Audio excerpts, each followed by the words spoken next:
homeowners have a list of projects that need to be tackled, and you also have a mental note of when you're going to get to them. But sometimes they take longer than originally planned, and that's what happened with LA's kitchen makeover, but the wait was well worth it.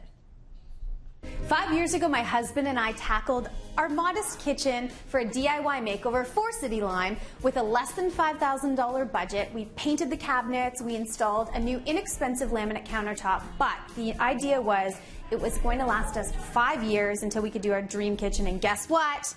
5 years is about up. It took 7 years, but our dream kitchen is finally reality. Dreams really do come true. There's a few things in this space that have really made this my ultimate dream space. The first of which was to wrap the kitchen with panels. We've hidden the fridge behind the panels. We've even squeezed in some amazing pantry options that give us so much more storage and have really changed the full functionality of the overall kitchen. Every renovation plays a game of splurging and saving, and when it came to the countertops, the laminate was great before as a cost-effective option, but my wish list was to have sparkly new quartz, and I am so thrilled that this is where we chose to make an investment. The area that we saved? The backsplash. It was really cheap and cheerful, but I think it looks amazing and ties in perfectly with the overall scheme of the kitchen. And then there's those few little added touches that make a big difference, and for us, it was literally touch technology. The kitchen was really confined before, so another thing that we did to totally transform this into our dream space was taking down the wall between the kitchen and family room, which not only opened it up and made it feel more airy, but has allowed us to add a ton of storage underneath, which we were in desperate need of. This simple change alone has completely transformed how we use the space. Because the fireplace can be seen from both spaces, I really wanted to make this a true focal point. And I'm going to be honest, I spent a good chunk of the budget on the marble and mother of pearl tile, but I don't regret a single penny because I love how it turned out. Where I did save was actually by ordering almost all of my furniture online, and let me tell you, it's a little nerve-wracking to buy a sofa when you've never actually sat down on it before, but it was an investment well worth it.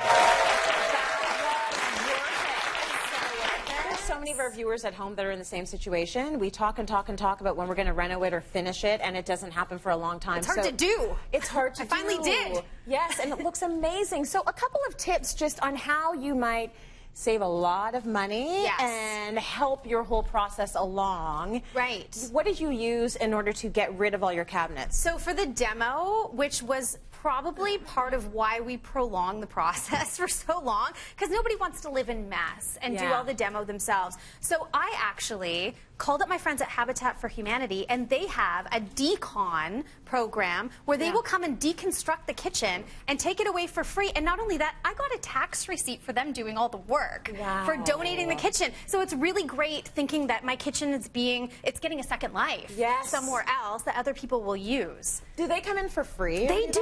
That's incredible. They do. Now check your local Habitat for Humanity because there's different, I'm sure different rules apply in different areas, but absolutely that was a service that they offered in my area, which was awesome. They're literally taking it out so that someone else can use it. So everything's being taken out properly. I think that's something we should all consider. This is what we need to do. They even brought a plumber and disconnected the plumbing for me. Amazing. Which was so great. So great. And again, you're doing it for a great cause. And I got to sit on my couch and watch it all happen, which is pretty amazing. Very good. Yes. Good tip. Okay, what's another tip you have for us? Well, the second is really focusing on your needs versus your wants. And in my situation, my need was storage. It's a very modest kitchen. It is not a big kitchen by any stretch of the imagination.